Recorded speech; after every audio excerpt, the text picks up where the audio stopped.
My name is Brussels sprout, also known as Brassica oleracea, from the Gevifera family. I have a question for you. Do you know where I come from? 1. Belgium. 2. Mediterranean region. And 3. The dots. The answer is all of them. I'm originally from the Mediterranean region, but was named after the capital of Belgium, Brussels, because I was so famous there. And this is where my life started, the seed. If you're growing seedlings before transplanting, prepare 10 cm pots, sow 5 to 6 seeds per pot, and cover with 5 mm of soil. When the cotyledons open, thin out to 2 seedlings.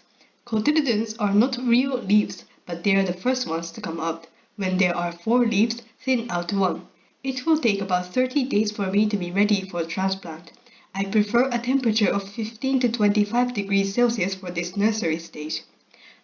Transplant me when I have 5 to 6 real leaves. I prefer a place with full sun. I should be 30 to 40 centimeters apart from my friends. I grow the best when the temperature is 18 to 22 degrees and the soil pH 6 to 6.5. It takes me about 1 week to root. Please put a prop per plant when small. After I have rooted, you can take out the props. When I am 30 to 40 centimeters tall, put a prop next to me again for support because I tend to be tall and fall easily. Or you can pile soil around the base. When buds start to form, disbud about 10 buds from the base because they are usually small and malformed. Also, cut the leaves from the base, leaving about 10 leaves on the top. Spread this process over several days to avoid shock. Do not cut too close to the stem as this will damage the buds. Nearing harvest, stems will thicken and be covered with many buds. Harvest from the base by plucking the buds off. New buds may start to form where the first buds were harvested. Alternatively, you can cut the whole stem. If harvested late, the buds start to loosen and flower. Plants sown in the fall start to flower the following spring. They are little yellow flowers. If you want to collect seeds, select 20 or more plants with desirable characteristics. One plant cannot pollinate or fertilize itself. Transplant them to an isolated place or cover with a cloth to avoid crossbreeding with other brassicas. The pot where seeds lie is thin and long. Remove plants from the ground once pods are dry. Dry them further on a sheet.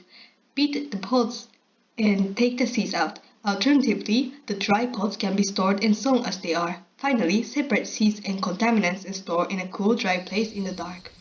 Perhaps some of you might have noticed I look similar to cabbage, kale, and broccoli.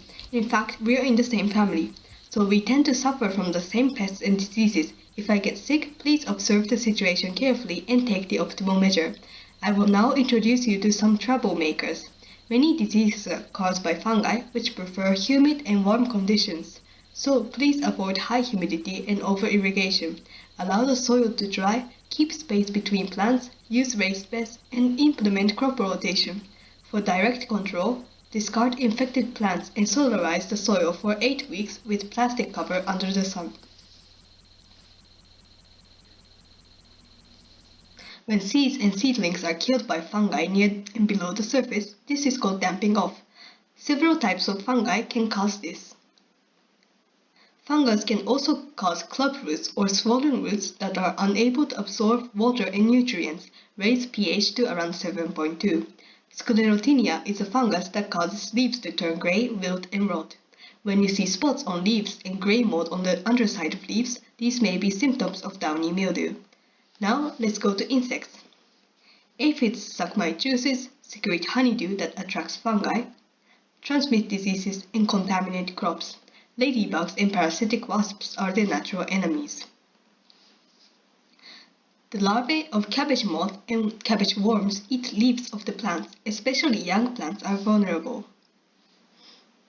When it is too hot, over 23 degrees, I get heat injury and the buds will have strange shapes. The high temperature also encourages pests and diseases. Now let me introduce you to my companions. Plant Asteraceae family among Brussels sprouts such as lettuce, carrot, or crown daisy. Cabbage worms and cabbage moth dislike the smell of this family and avoid the field. You can also sow broad beans around Brussels sprouts. Aphids prefer broad beans and start to reproduce. Natural enemies will increase to feed on aphids, creating a natural balance of prey and predator. Reflective mulch keeps aphids away as well. I Along with the Mother Earth, my insect friends and soil microbes do not prefer the use of pesticides and excessive fertilizers. They make us overfed or ill. Healthy plant and soil make delicious plants. The best way to cook meat is to cut meat in half and steam roast with oil, salt, and pepper in the oven or pan. Simple and delicious. I hope my introduction made you interested in growing meat. See you!